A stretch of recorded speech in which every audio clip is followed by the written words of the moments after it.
In this session, we'll complete fisheries first. With that, we will be completing the animal husbandry, and after the completion of animal husbandry, we will even start with the plant breeding. Okay, let's start with this fisheries. First, we shall look at the definition of fisheries. It is an industry devoted, okay, for catching, processing, selling of fish. So processing and selling of, okay, fish. It also includes shellfishes and also other aquatic organisms, right? So industry devoted for catching, processing and selling of fish, shellfishes, or what that shellfishes we'll see, and other aquatic organisms.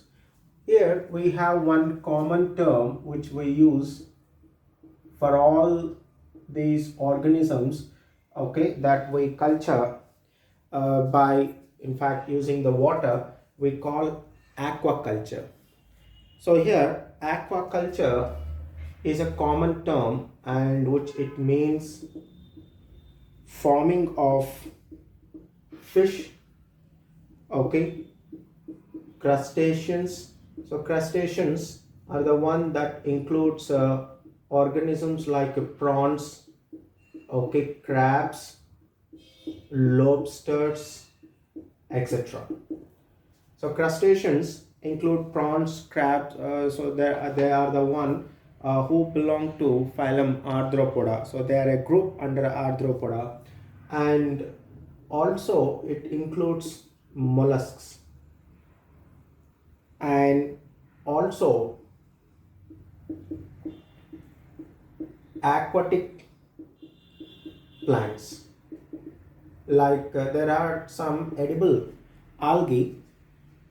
Okay, these edible algae also will be formed, means will be rearing them, and rearing of those plants, okay, animals, whatever related to, okay, the aquatic environment, we simply call it aquaculture. That's a broad term. Okay, under the aquaculture we also have one more branch. It's the pisciculture, right? So this pisciculture, which indicates only the culture, okay, of fishes. So I simply write here is a farming of fishes, okay. I mean the fin fishes here, not other shell fishes. So we'll consider only the true fishes, the pisciculture, which includes only the true fishes that have fins. Okay, the next one, let's come back to this fisheries. We'll see what it includes. The fisheries I'll classify into two categories. So fin, okay, fisheries and shell fisheries.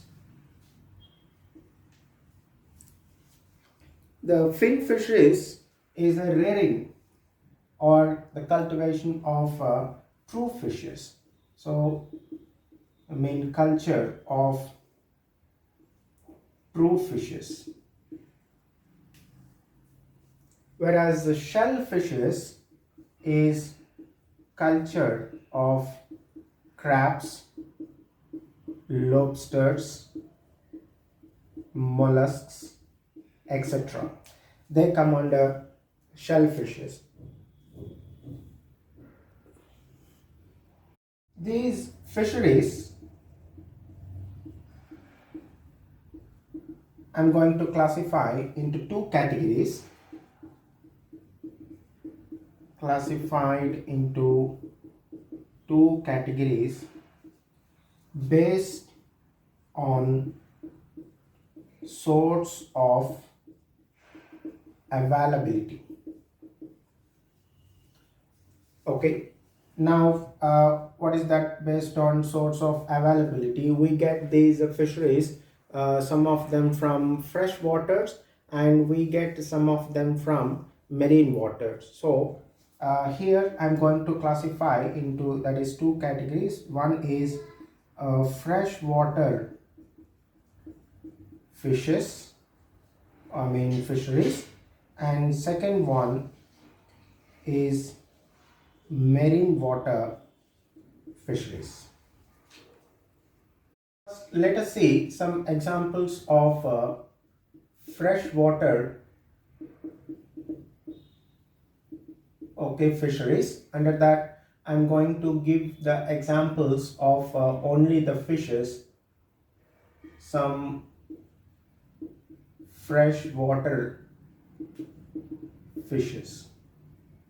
Okay, so it includes rohu fish, so whose scientific name is labiorohita. Then another fish, katla. This scientifically called katla, right? Another one, mali fish. This is scientifically called Valago attu, is the scientific name of this mali fish. And another one, magar fish. It is scientifically called Clarius batrachus. So it is scientifically called Clarius batrachus. And another one is common carp, whose scientific name is Cyprinus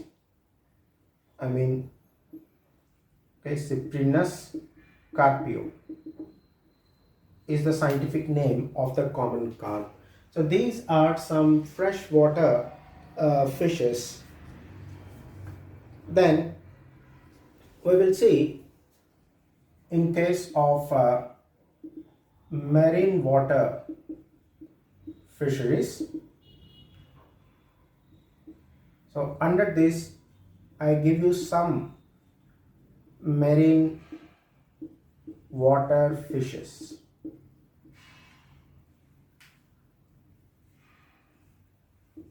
Right. The first one, sardines. Sardine fish, whose genus name will be Sardinella. So here I'm not mentioning the species, as there are several species of it and most of them are edible. The next one, we'll see Bombay duck, whose scientific name is Harpedon. Then pomfret, whose scientific name is Stomatius, a very famous fish in most of the hotels and all. So very famous fish. Of course, all these are very famous in different restaurants with so there will be, all these are in fact they make into very delicious food items. Then Indian mackerel. Indian mackerel is scientifically called Rastraliger. Okay, it's scientifically called Rastraliger Kanagurta. So it is the scientific name of Indian, okay, mackerel. And then eel fish. This is scientifically called Anguilla. So the genus is Anguilla. Then we have another fish, Hilsa. This Hilsa fish is scientifically called Tenulosa elisha. It's called, okay, I'll write it down, called, okay, the Tenulosa elisha is its scientific name. So these are some marine water fishes. Here this Hilsa fish is actually the species belonging to herring family. It belongs to herring family, right? This here I give you some examples under freshwater fishes and some marine water fishes. Okay, and let us see the economic importance of these fisheries. So fisheries has an important role in Indian economy. So they have actually helped in increasing the Indian economy. Even we have started to use different techniques, okay, in aquaculture, and of course the development of this pisciculture has resulted in, okay, surplus amount of production of these fisheries. And we not only use in case of India, so we also started to export to other countries. So that much role these fisheries played in Indian economy. Then it provides income and employment to millions of fishermen. Okay, so those are people who especially live in coastal areas. Okay, right. Then of course for many people it is the only source of livelihood. Next, the sea fish and fisheries are rich in iodine and other minerals. So these sea fishes and fishes are very good source of iodine and also other minerals which are required for the normal growth of our body. The next, fish liver oil is a good source of even vitamins like A and D. Then a substance called isinglass is obtained from the dried, okay, swim bladders of fishes. Okay, I think we know what actually is the swim bladder. We studied in first year. So it is present in bony fishes and helps in buoyancy of the fishes. And okay, so during the processing we obtain that, okay, swim bladder, and that will be, okay, used in the preparation of isinglass, and that will be used in the clarification of beer and alcoholic beverage.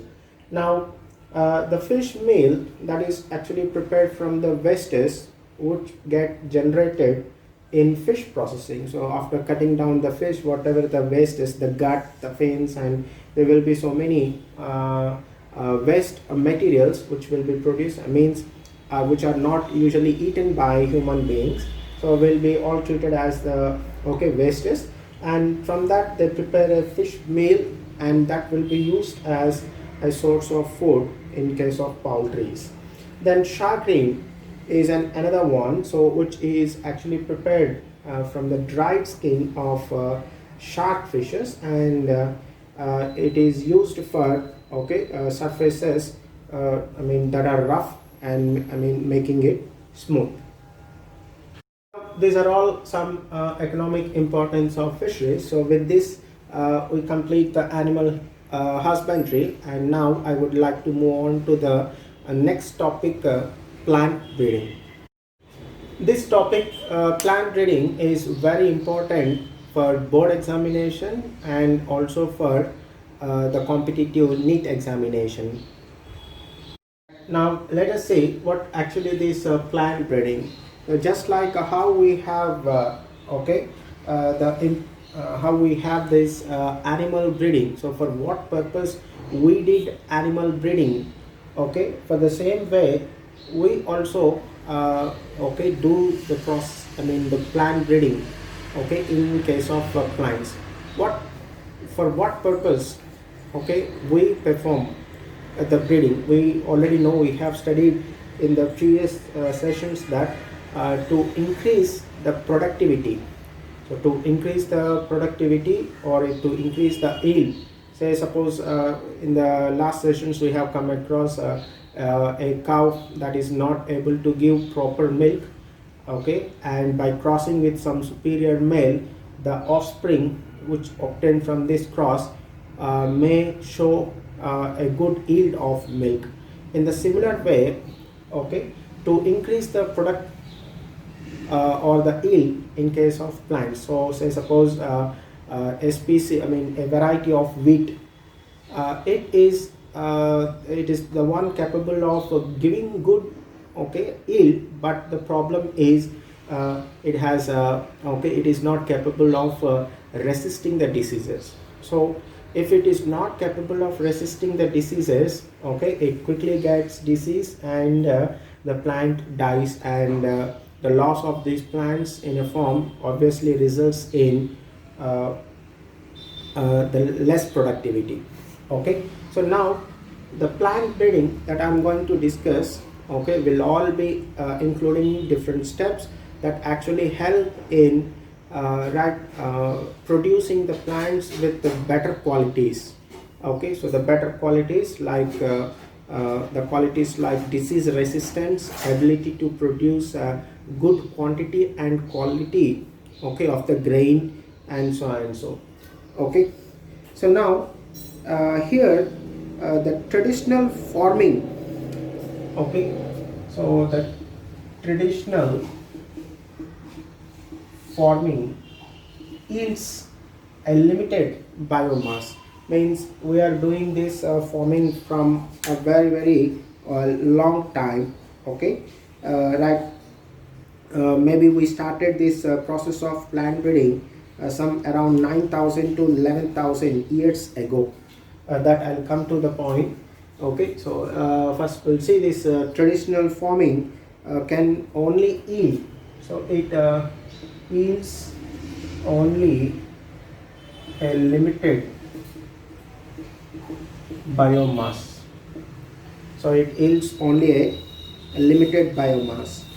Okay, and that will be the source for humans as well as, okay, animals, I mean as a source of food. Okay, so this biomass is available as, okay, the source of food for animals and also for humans,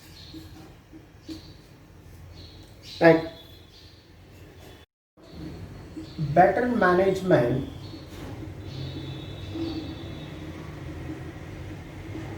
and increase in land area that we use for, okay, agriculture.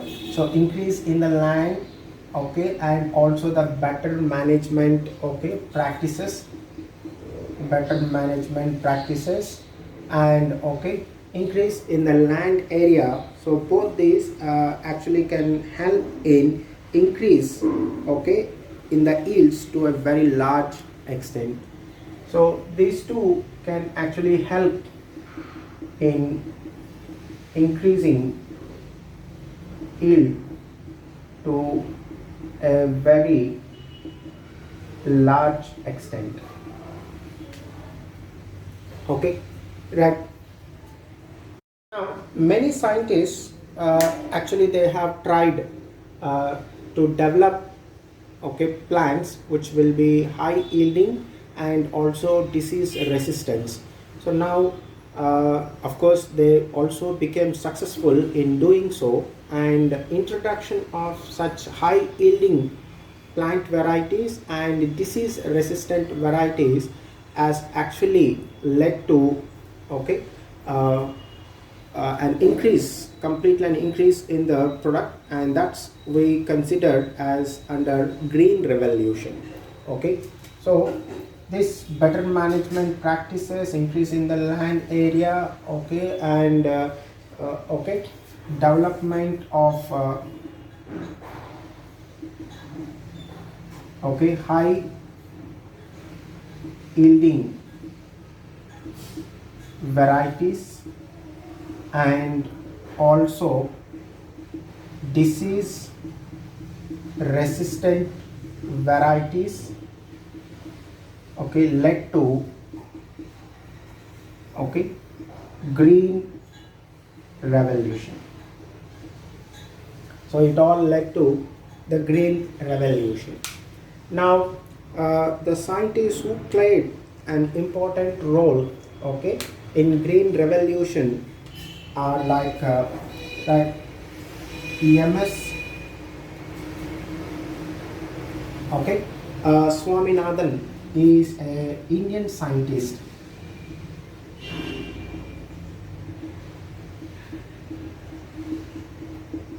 who did a lot of experiments, okay, in this plant breeding, okay, and he developed a lot many new varieties of plants that are high yielding, okay, or disease resistance, and so on and so. So this person is responsible for green revolution in India, for okay, green revolution in India. So hence this person MS Swaminathan is regarded as father of green revolution in India. Okay, right. Now of course, and one more person who is actually responsible for the green revolution all around the world is Norman E. Borlaug. Norman E. Borlaug is a person, okay, responsible for green revolution in the world, okay.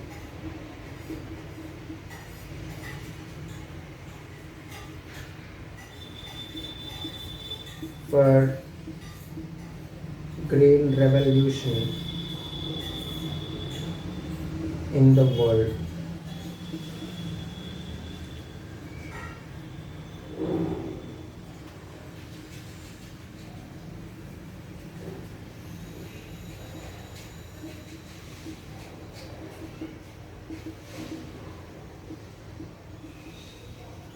So hence he is the father of green revolution in the world. So I am mentioning here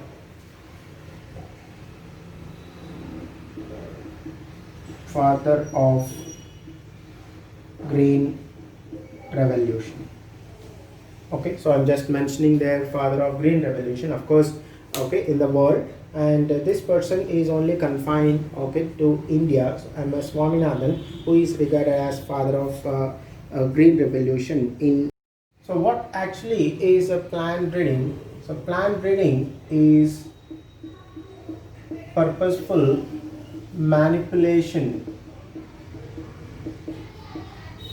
So it's a purposeful manipulation of plant species. So manipulating, which means, okay, we are going to change, okay, how it produces the yield and so on. So purposeful manipulation of plant species in order to create desired plant types, in order to create, okay, desired plant types, right. Now these different plant types should be better suited for cultivation, right. So these desired plants types which we have created, so the created plant types should be right better suited for cultivation, right, and also they must give better yields and should give better yield, and then they should have disease resistance, so etc. So what that created plant type should have, so the created plant should have better, so suited for the cultivation, we will be able to cultivate it normally, without any problem. And then we should see that whether that created plant type is able to give us a better yield. And also, so when it gives a better yield, when it is having disease resistance, and also we are trying to develop the plants that use less water and give more yield, and these are different desired plants with desired characters, and we are still in researching to find out such plants and then increase. So every time we are trying to make the plant to increase in its yield. Now again here we started this plant breeding very long back, maybe around that's what the conventional plant breeding we have records that around 9,000, maybe around 11,000 years ago we started this conventional plant breeding, right? But all that conventional plant breedings not at all in fact are useful to develop new plant varieties. Now we have new techniques and technologies that we use to increase right, or produce the plant varieties. All our food crops that we see today are actually being derived from domesticated varieties. So all our food crops, they all derived from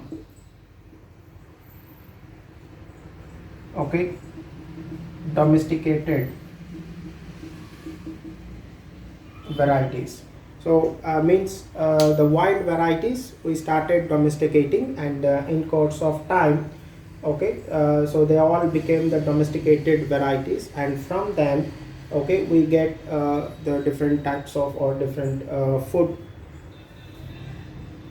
This classical plant breeding actually it involves crossing or hybridization of pure lines.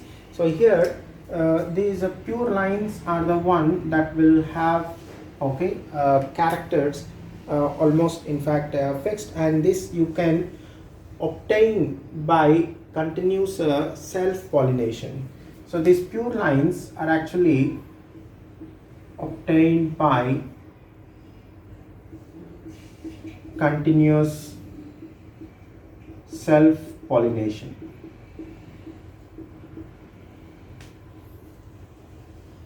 Right. Later in the if we discuss about the chapter principles of inheritance and variations, there we will see in detail that how we will be producing these pure lines.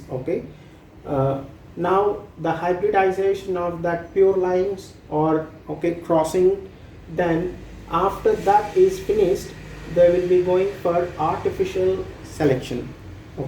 Means they will be artificially select, means selection is a one very old procedure, right?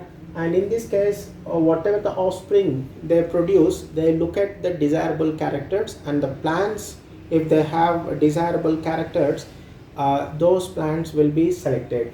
Okay, so that's the plants with the desirable characters. Now what are those characters, desirable characters? Like a higher yield, okay, and the quality of the nutrition, right, and then even resistance to diseases, and there are so many, okay, characters that we can include. Fine. So this is how about the classical plant breeding we perform. Now there are advancements in genetics. Okay, so we have come to know the genes present in the plants. So we also started to sequence the, okay, whole DNA of the plants, and we have come to know so what the genes present in that particular plant. Okay, and instead of doing this long procedure, now we have okay, advancements in biotechnology that also help in picking up the desired, okay, gene that codes for a desired character, right? So what gene we want, so suppose the gene that is responsible for higher yield, you can take it from the plant and put it into another plant. Okay, so with the help of these biotechnology tools, and so with the advancements in genetics, okay, and also advancements in molecular biology, both these two chapters we have not finished, we'll see, okay, in the coming sessions, right? And uh, okay, so with this advancements in genetics and molecular biology, and even we have another procedure called tissue culture. So here advancements in all these, okay, has actually resulted, I'll just mention,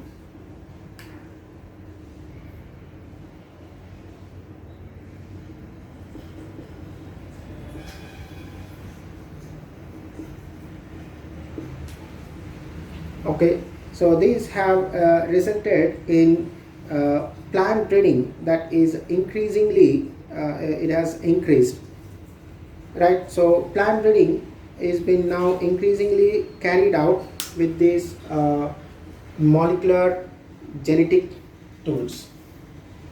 So with these genetics, molecular biology, and tissue culture, so molecular genetic tools are being used in plant breeding. Okay, so this is the latest technologies, okay, right, and this is a classical plant breeding, means when we were not aware of these genetics, molecular biology, and tissue culture techniques and all, we used to do like this. Okay, of course even now also we are doing in the same, okay, classical plant breeding wherever they are possible, and wherever possible we also use this genetics, molecular biology, and tissue culture to develop new plants with better characters.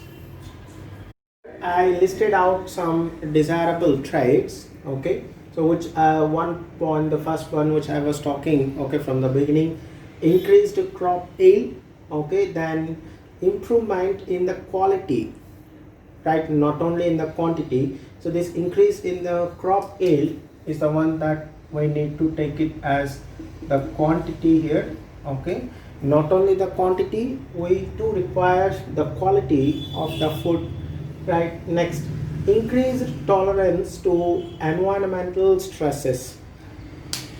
The environmental stresses include like salinity. So salinity means increase in the salt content of the soil. So if the soils are saline, means there are, okay, salt conditions, if salty conditions in the soil, it will not lead the plants to grow normally. So we know if the conditions are, okay, saline, then the water okay, from the soil, instead of entering into the plant, it comes out. Okay, so exoosmosis can take place and the plants will not be growing properly in the saline soils. Even now we don't use the soils that are saline, okay, for cultivation purposes.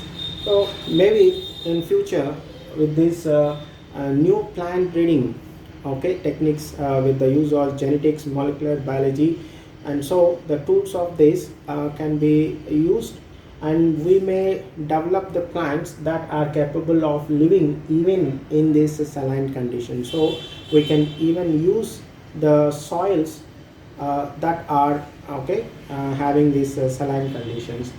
Now extreme temperatures, okay, so there are plants that are very sensitive to the extreme temperatures, okay, so they may not be growing in that extreme temperature. So we have to what you say, need to develop the plants that can tolerate these extreme temperatures and even the drought conditions where water availability is completely low, right, or less, right. So this is what we are trying, the okay, developing new plants that can grow in saline conditions, that can okay withstand extreme temperatures, and that can even withstand the droughts.